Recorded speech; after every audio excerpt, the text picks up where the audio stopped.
Topic जो आज हमने कवर अप करना है। एनसीईआरटी में बोलिए पेज नंबर 232, हरिया फास्ट।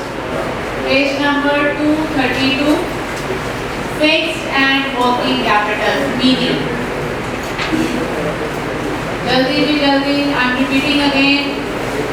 बातें बाद में, बहुत से लोग भी नीचे बैठे हुए हैं, आगे किताब खोल लिया करो टाइम से। Page number 232, fixed and working capital. पहले हम मीनिंग करेंगे फिक्स्ड कैपिटल का, फिक्स्ड एसेट्स का और करंट एसेट्स का। बिजनेस स्टडीज में कभी फिक्स्ड एसेट्स और करंट एसेट्स का मीनिंग नहीं पूछा जाता, टेंशन लेने की जरूरत नहीं है। और अगर कभी मान लिया पूछ भी ले तो आपने अकाउंट्स में भी पढ़ा हुआ है, तो मार्क करो फर्स्ट पैराग्राफ, 3 लाइंस छोड़ दो।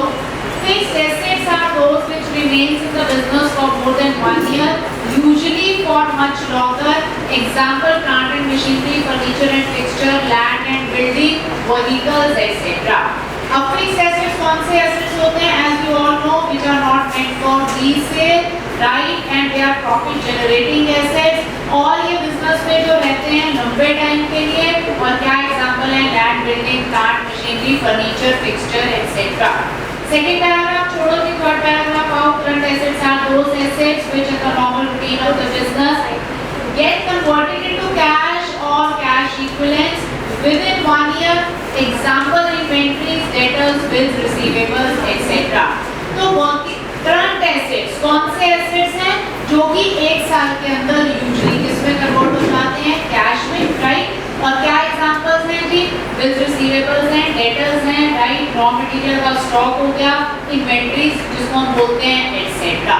तो ये मीनिंग किसका है जी? फिक्स्ड एसेट्स और करंट एसेट्स का, जो सिर्फ आपने रीड करना है। अब आइए main topic management of fixed capital, mark करिए।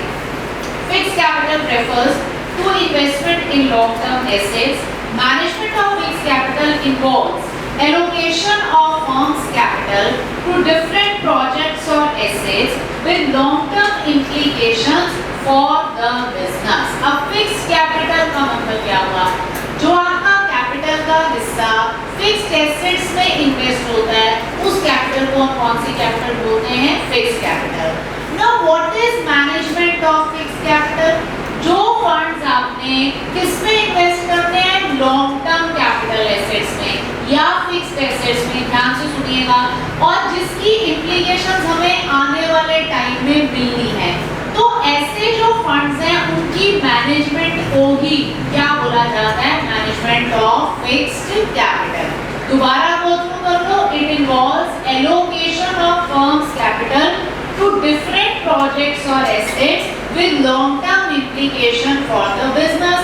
कैपिटल का हिस्सा किस किस प्रोजेक्ट में, कौन कौन से फिक्स एसेट्स में लगेगा, इसको मैनेज करना क्या कहलाता है? Management of fix capital. These decisions are also called investment decisions or capital budgeting decisions and affect the growth, profitability and risk of the business in the long run. अब इसके बारे में जब चैप्टर की हमने शुरुआत करी तब भी पढ़ा। तो क्या होता है जी कैपिटल बजटिंग डिसीजन का मीनिंग? ये डिसाइड करना कि किस फिक्स एसेट में हमने पैसा लगाना है।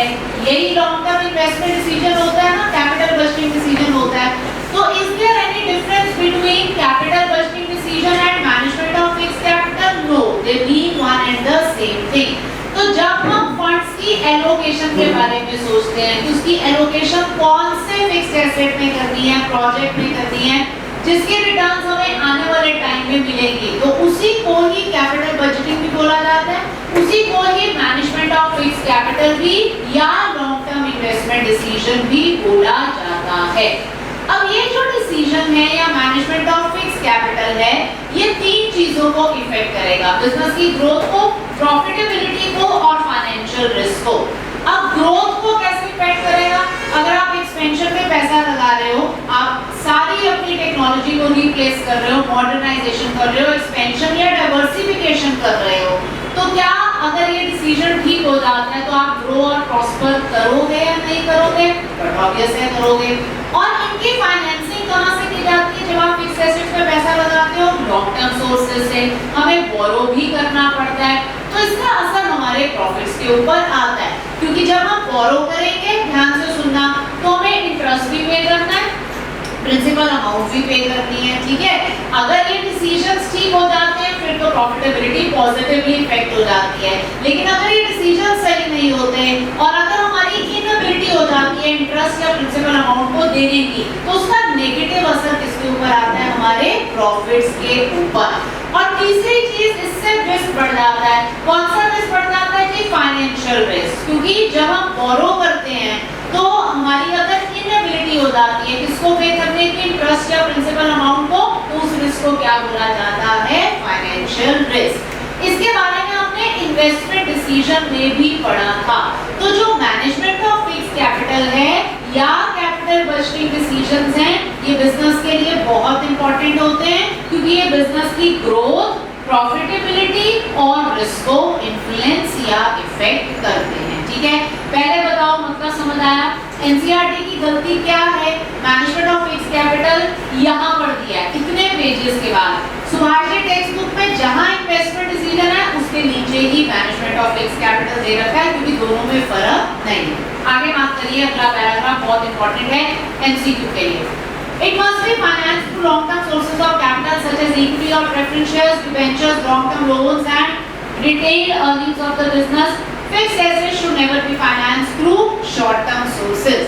क्या फिक्स्ड एसेट्स की फाइनेंसिंग करंट लायबिलिटी से या शॉर्ट टर्म सोर्सेज से होती है? नेवर। तो एक चीज दिमाग में बिठा लो कि अगर जो हमने फाइनेंसिंग करनी है फिक्स्ड एसेट्स की, तो हमें लॉन्ग टर्म सोर्सेज से ही पैसा लेना पड़ेगा, चाहे फिर वो इक्विटी आप इशू करो, प्रेफरेंस शेयर्स इशू करो, ठीक है, चाहे आप लोन लो बैंक से या फाइनेंशियल इंस्टीट्यूशन से, they are never finance through short term sources. Clear हो गया जी? अगला पैराग्राफ, ये लाइन हमने कर ली है, fixed assets should never be financed through short term sources.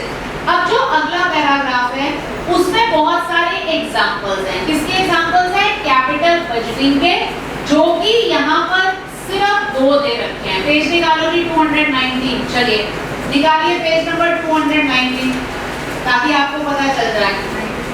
ये रहा लॉन्ग टर्म इन्वेस्टमेंट डिसीजन, उसके ये एग्जांपल है। Making investment in new machine to replace an existing one, acquiring a new fixed asset और opening a branch. ये किसके example हैं? Capital budgeting decision के।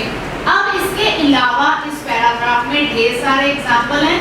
आपको बोर्ड में क्वेश्चन किसी एग्जांपल में से पूछा जा सकता है। एग्जांपल देंगे और आपसे पूछेंगे कौन से डिसीजन का ये एग्जांपल है। मार्क करिए।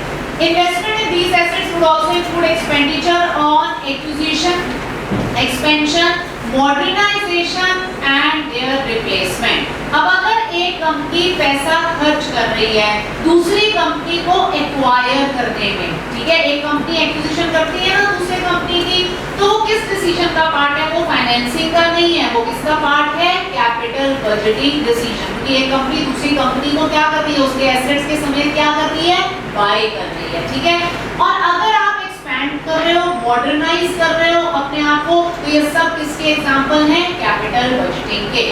These decisions include purchase of land, building, plant and machinery, setup कर लो, launching a new product line और investing in advanced techniques of production। अब आपको पता है लैंड, बिल्डिंग, प्लांट, मशीनरी मायने कैपिटल बजटिंग डिसीजन, लेकिन अगर आप नया प्रोडक्ट भी लॉन्च करते हो तो ये भी कैपिटल बजटिंग डिसीजन का एग्जांपल है। और अगर आप बहुत ज्यादा इन्वेस्टमेंट कर रहे हो, किसमें इन्वेस्टमेंट कर रहे हो? एडवांस टेक्निक्स ऑफ प्रोडक्शन में, ठीक है, नई नई टेक्निक्स लेकर आ रहे हो प्रोडक्शन की, तो वो भी किसका एग्जांपल है? कैपिटल बजटिंग का।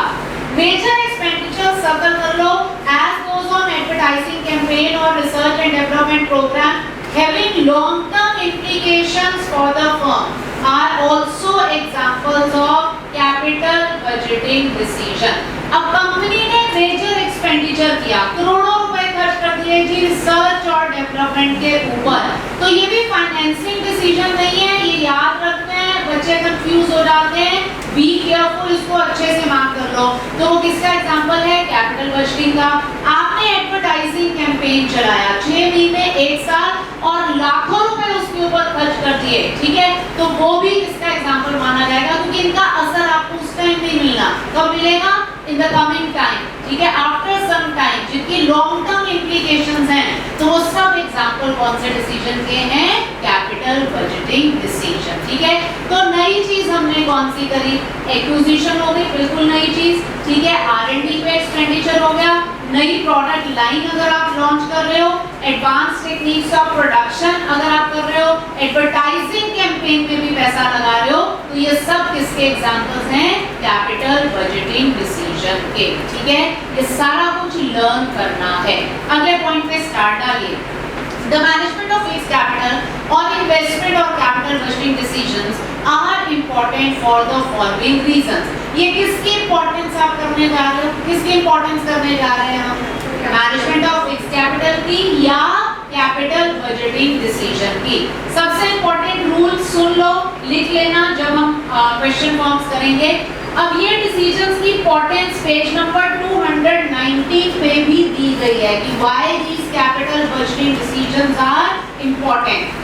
बोर्ड ने इसको कई बार केस स्टडीज में एज बी पार्ट 1 नंबर पे पूछा, तो भी बोर्ड ने ये आंसर नहीं चेक किया मार्किंग स्कीम में इंपॉर्टेंस कहां से ली गई, जो अब हम 4 पॉइंट्स करने जा रहे हैं। तो आप नोट डाउन कर लो कि जब भी आपको इंपॉर्टेंस लिखनी पड़ेगी मैनेजमेंट ऑफ फिक्स्ड कैपिटल की या कैपिटल बजटिंग डिसीजन की 1 या 2 नंबर में भी, तो आपने प्रेफरेंस किनको देनी है? इन 4 पॉइंट्स को। ठीक है, तो बुक में ये कहां पर होनी चाहिए थी? आफ्टर इन्वेस्टमेंट डिसीजन, लेकिन गलती कहां है? कहां पर दे रखी है? लास्ट में। लेकिन किस टॉपिक का पार्ट है ये? Investment decision, capital budgeting decision. ठीक है जी, चलिए फर्स्ट पॉइंट मान करो कि अब ये डिसीजंस क्यों इंपॉर्टेंट है।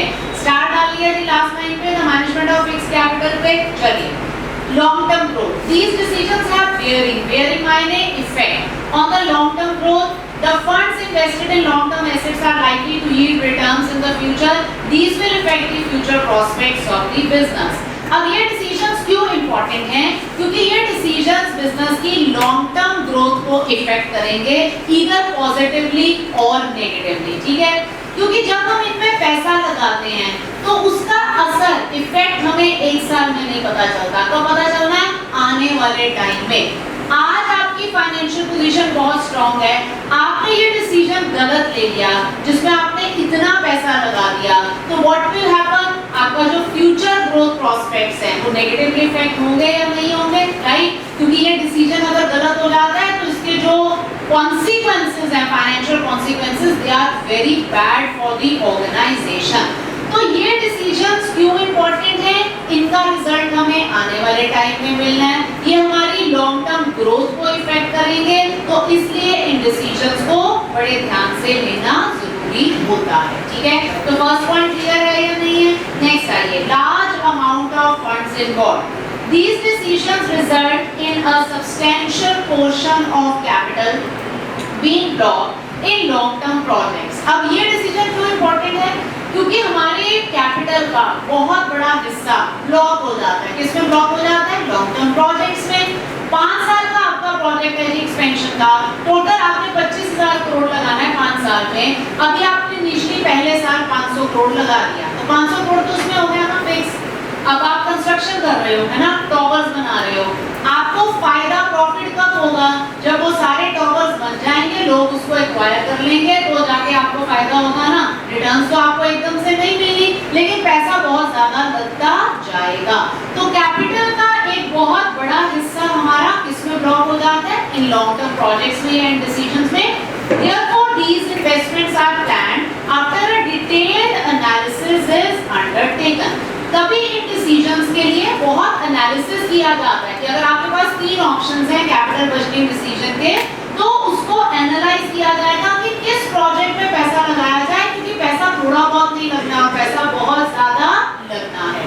अगला point, this make for decision like where to procure funds from and at what rate of interest. अब जो इतना सारा पैसा लगना है वो अंदर से तो निकलेगा नहीं, काफी पैसा हमें बाहर से बोरो करना पड़ता है, तो उतनी इंपॉर्टेंट ये चीज हो जाती है कि अब कहां से बोरो करें और कितने रेट ऑफ इंटरेस्ट पे बोरो करें। तो अगर किसी चीज में पैसा बहुत ज्यादा लगता है और हमें कर्जा लेना पड़ता है, तो वो डिसीजंस छोटे मोटे डिसीजंस नहीं होते, वो डिसीजंस बहुत इंपॉर्टेंट होते हैं, क्योंकि अगर इनमें चूक हो गई, गलती गलती हो गई तो उसका नुकसान बिजनेस को फेस करना पड़ता है, ठीक है।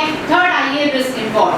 Fixed capital involves investment of huge amounts, it affects the returns of the firm as a whole in the long term. Therefore, investment decisions involving fixed capital influence या affects the overall business risk complexion of the firm. अब ये decisions में बहुत ज़्यादा risk involved है। दो कारण की वजह से risk involved है। एक तो पैसा बहुत ज़्यादा लगता है, जिस चीज़ में पैसा ज़्यादा लगेगा risk भी ज़्यादा और returns भी ज़्यादा है अगर वो चीज़ ठीक हो जाती है। ये तो असूल आपको मालूम है। पैसा ज़्यादा लग गया, पैसा कहाँ से लिया? लॉन्ग टर्म सोर्सेज से लिया, ठीक है। तो इसके कारण भी रिस्क बढ़ जाता है कि अगर हमारी इनएबिलिटी हो गई जी जो हमने बोरो किया इसके लिए प्रिंसिपल अमाउंट या इंटरेस्ट को देने की, तो बिजनेस क्या हो जाएगा? बंद भी हो सकता है। तो ये डिसीजंस क्यों इंपॉर्टेंट हैं? क्योंकि ये डिसीजंस हमारे टोटल रिस्क को, फाइनेंशियल रिस्क को भी और ओवरऑल जो रिस्क होता है उसकी डिग्री को बढ़ा देते हैं, इसलिए इन डिसीजंस को ध्यान से लेना बहुत जरूरी है, ठीक है। क्लियर हो गया जी। अब आप पॉइंट आउट के reversible decisions. These decisions once taken are not reversible without incurring heavy losses. आपने पैसा लगाना शुरू कर दिया किसी लॉन्ग टर्म प्रोजेक्ट में, अब आपको लग रहा है कि ये डिसीजन गलत हो गया कंपनी से और आप सोचते हो कि आप इस प्रोजेक्ट को यहीं पे रोकोगे। मान लिया आपने रोक दिया, आपने देखा होगा बड़े सारे कंस्ट्रक्शन के प्रोजेक्ट ऐसे ही रह जाते हैं, शुरू होते हैं खंडर बन जाते हैं, बाद में वो कंप्लीट ही नहीं हो पाते। तो अगर आप बैक ऑफ भी करते हो, रिवर्ट भी करते हो, तो क्या आपको फायदा होने वाला है या नुकसान होने वाला है? बहुत ज्यादा नुकसान। Abandoning a project after heavy investment is made is quite costly in terms of waste of funds. हम पहले वाला एग्जांपल ही लेते हैं, 500 करोड़ लग गया जी पहले साल में, दूसरे साल लगा कि प्रोजेक्ट रोकना पड़ेगा, खराब है, कारण कुछ भी हो सकता है, गवर्नमेंट बदल गई। आप देखते हैं ना जब गवर्नमेंट बदलती है तो पॉलिटिकली बहुत जो है कई प्रोजेक्ट्स बंद हो जाते हैं। एक गवर्नमेंट स्टार्ट करती है, दूसरी गवर्नमेंट उसके एंटी होती है, तो प्रोजेक्ट वहीं पे क्या हो जाता है? बंद हो जाता है। पॉलिटिकल एनवायरनमेंट भी हो सकता है, इकोनॉमिक में कोई चेंज आ सकता है या कोई और कारण हो सकता है। आपने प्रोजेक्ट अबैंडन कर दिया तो 500 करोड़ लगे थे वो वेस्ट हो गए, उससे कोई आपको फायदा हुआ? वेस्ट हो गए, क्योंकि बैंक से अगर आपने वो पैसा लिया या कहीं से भी बोरो किया वो आपको पैसा तो वापस करना पड़ेगा सूद समेत। तो इसलिए अगर आप प्रोजेक्ट को रोक देते हो, रिवर्ट करते हो कैपिटल बजटिंग डिसीजन से, तो आपके बहुत ज्यादा फाइनेंशियल रिसोर्सेज वेस्ट हो जाते हैं। Therefore, these decisions should be taken carefully भी लिख के आप खत्म कर सकते हो, नहीं तो only after carefully evaluating each detail or else the adverse means negative financial consequences may be very heavy. तो ये डिसीजंस क्यों इंपॉर्टेंट हैं? बड़े ध्यान से लेने वाले हैं, ये रिवर्सिबल डिसीजंस हैं और अगर आपने ये डिसीजन सही नहीं लिया तो उसका भुगतान आपको फाइनेंशियल टर्म्स में बहुत ज्यादा देना पड़ेगा और वो भी नेगेटिव, इसीलिए लॉसेस में चले जाओगे, खत्म हो जाओगे, इसीलिए इन डिसीजंस को इंपॉर्टेंट माना गया है, ठीक है। तो ये 4 पॉइंट्स किसकी इंपॉर्टेंस हो गई जी? किसकी इंपॉर्टेंस होगी फटाफट बताइए? मैनेजमेंट ऑफ फिक्स्ड कैपिटल या कैपिटल बजटिंग डिसीजन या लॉन्ग टर्म इन्वेस्टमेंट डिसीजन। अगर आपको बोर्ड लॉन्ग टर्म वर्ड भी नहीं लिखता, खाली ये कह देता है इन्वेस्टमेंट डिसीजन की इंपॉर्टेंस बता दो, यहाँ लिखा ना खाली इन्वेस्टमेंट डिसीजन, तो भी ये 4 पॉइंट्स आएंगे, ठीक है। Clear? Now come to the most easy important concept of this chapter, factors affecting the requirement of fixed capital. अब बच्चे इसको जब समझ नहीं पाते, रट्टा मारते हैं, तो फैक्टर्स ये वाले पूछे जाते हैं और बच्चे लिखने बैठ जाते हैं सबसे पहले वाले factors, factors affecting capital budgeting decision।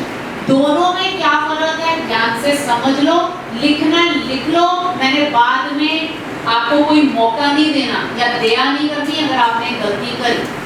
आपको बिजनेस में फिक्स कैपिटल कम चाहिए या ज्यादा चाहिए? आपको पैसा ज्यादा इन्वेस्ट करना पड़ेगा फिक्स एसेट्स में या कम इन्वेस्ट करना पड़ेगा? ये जिन फैक्टर्स के ऊपर डिपेंड करेगा वो फैक्टर्स अब हम पढ़ने जा रहे हैं, जिसका मतलब क्या है? Factors affecting fix capital requirement. Requirement को समझते हो आप? रिक्वायरमेंट को समझते हो कि मुझे पैसा ज्यादा चाहिए फिक्स एसेट्स में इन्वेस्ट करने के लिए या कम, या मेरी फिक्स कैपिटल रिक्वायरमेंट है ज्यादा या कम? ये तो ये वाले फैक्टर्स हो गए। अब जो हमने सबसे पहले फैक्टर्स किए थे, factors affecting capital budgeting decision. ये कौन से फैक्टर्स हैं? हम A फिक्स्ड एसेट में पैसा लगाएं या B में लगाएं या C में लगाएं? हम किसको चूज करें? कौन से फिक्स्ड एसेट को चूज करें? वो डिसीजन लेने से पहले जो फैक्टर्स कंसीडर किए जाते हैं वो ये वाले 3 फैक्टर्स हैं। दोनों में फर्क समझ आ रहा है या नहीं आ रहा? क्या फर्क है जल्दी बताइए। अब हम कौन से फैक्टर्स करने जा रहे हैं? हाँ, किसकी रिक्वायरमेंट? फिक्स कैपिटल की। ज्यादा चाहिए बिजनेस में या कम? और वो कौन से फैक्टर्स हैं कि हमें किस फिक्स एसेट में इन्वेस्ट करना है या किस में नहीं करना। तो ये फैक्टर्स जो हम कंसीडर करेंगे वो डिसीजन है, ये हमारी रिक्वायरमेंट है। समझ गए? गलती नहीं होनी चाहिए। चलिए आइए जी, first point, nature of business. The type of business has a bearing का मतलब हमेशा इफेक्ट होता है, लिखते जाया करो, upon the fix capital requirement. Next point, for example, a trading concern needs lower investment in fixed assets compared with a manufacturing organization since it does not require to purchase plant and machinery, etc. सबसे पहला factor कौन सा हम देखेंगे जी? हमारी business की nature क्या है। अगर आपका काम ट्रेडिंग का है तो क्या आपको कोई प्लांट या फैक्ट्री बनानी पड़ेगी? क्या आपको कोई मशीनरी को सेटअप करना पड़ेगा? नो। आपको क्या चाहिए? थोड़ी बहुत जगह चाहिए स्टॉक को रखने के लिए। कई बार तो क्या होता है, एडवांस में आपके पास ऑर्डर आ जाता है, अभी पीछे से तुम्हारे पास स्टॉक भी नहीं आया होता, तुम्हारे गुड्स पहले ही हो जाते हैं, बिक जाते हैं, उसको ज्यादा देर आपको रखना भी नहीं है, आया स्टॉक और साथ ही साथ वो निकल गया। तो आपकी फिक्स कैपिटल रिक्वायरमेंट कम होगी या ज्यादा होगी? अगर आप ट्रेडिंग का काम कर रहे हो, एक जगह से खरीद रहे हो और आगे बेच रहे हो, बताइए, कॉमन सेंस, कम होगी। अगर आपका nature of business is manufacturing, कोई भी चीज आप मैन्युफैक्चर कर रहे हो तो तुम्हें मशीनरी, जगह ये चाहिए होगी या नहीं चाहिए होगी? तुम्हें फर्नीचर, फिक्सचर, कंप्यूटर, ये सारी चीजों की जरूरत होगी, ठीक है, along with land, building, plant, machine. Computers की जरूरत उधर भी पड़ेगी, हमें ट्रेडिंग में भी पड़ेगी, लेकिन लैंड बिल्डिंग की जरूरत नहीं पड़ेगी। तो दोनों का कंपैरिजन करो, किसमें फिक्स कैपिटल की रिक्वायरमेंट ज्यादा है, मैन्युफैक्चरिंग बिजनेस में या ट्रेडिंग बिजनेस में? Manufacturing business. तो फर्स्ट पॉइंट हो गया। सेकंड आइए, स्केल ऑफ ऑपरेशन।